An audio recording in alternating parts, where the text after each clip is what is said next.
So I thought I'd show you a bit of real Sheffield. We're just off Effingham Road in Sheffield. That'll take you into the town centre, Sussex Street. Got a mosque here. But we've still got pockets of industry.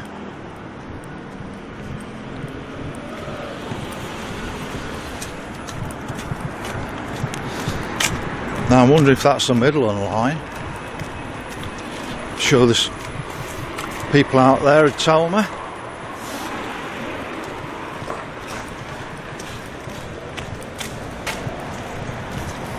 We've still got an engineering company here, and you can smell oil, which is really nice. I always love the smell of oil walking through the industrial area of Sheffield.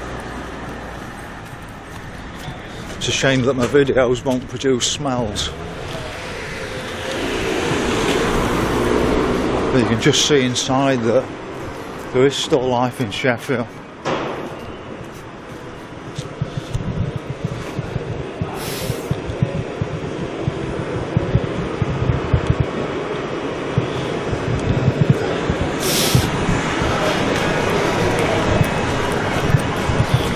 Cobbled streets as well.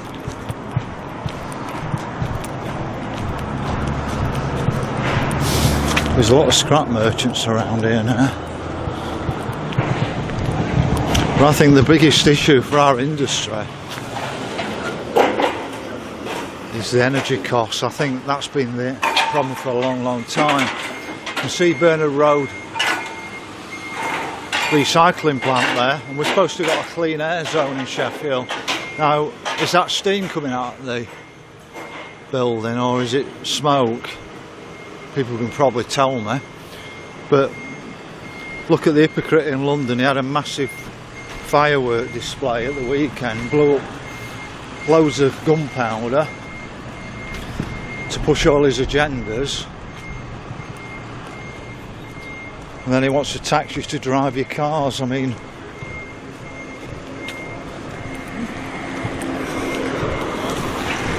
we've got one here, Vulcan Works. But I'm going to go on to Cadman Street and then on to Blast Lane and just show you.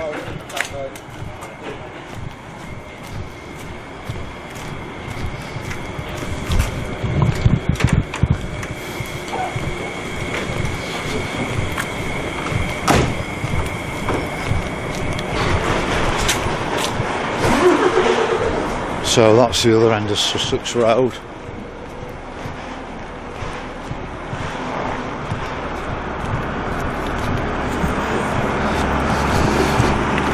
Now, when they shut down a lot of the steel industry in the 1980s, they said they hadn't got the money to invest. However, they invested absolute billions in London in the banking, billions and billions for the Big Bang. So they basically created an unbalanced economy that we've never recovered from. Oh, London's okay in the southeast, but sort of sod the rest of the UK. And I think you have to have a nice balance between service sector and manufacturing, but unless we get decent energy costs, they're not going to compete with the rest of the world. I mean, I just can't believe the people who believe that you can run the steel industry on green energy. Imagine running an electric arc furnace on wind turbines and solar panels. So this is the back end of the Canal basin. And this is taking you out to Tinsley. I missed that interesting feature on that building. It's a bit of a paintwork on there. So you can see the Blaze badge on one side, the House badge on the other side, and there's a wall going off in the middle. But I think at the moment they're going to be gentrifying the canal for all those that are building all these net zero houses in Attercliffe. So they're improving the pathways as you come up to at a cliff. And then what they'll do is they'll start pushing more industry out, but where's it going to go? So we're on Cadman Street at the moment.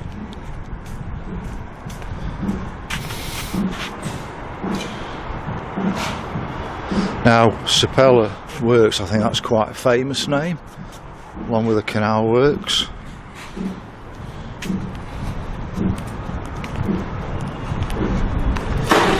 We're now coming onto Blast Lane.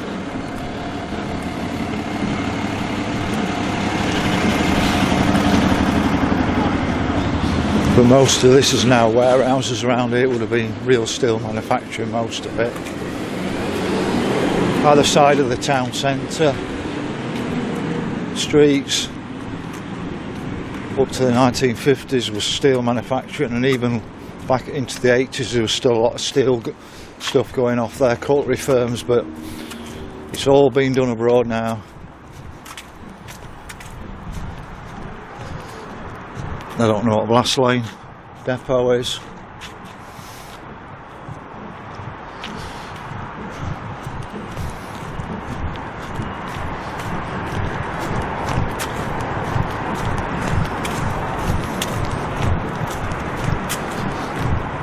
Second-hand superstore there, furniture, brick and brack.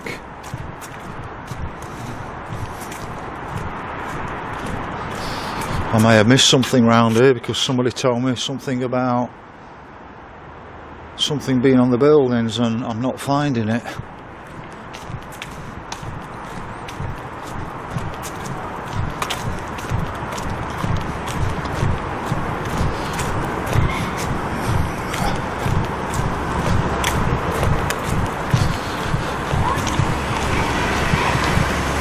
You see the old Central Railway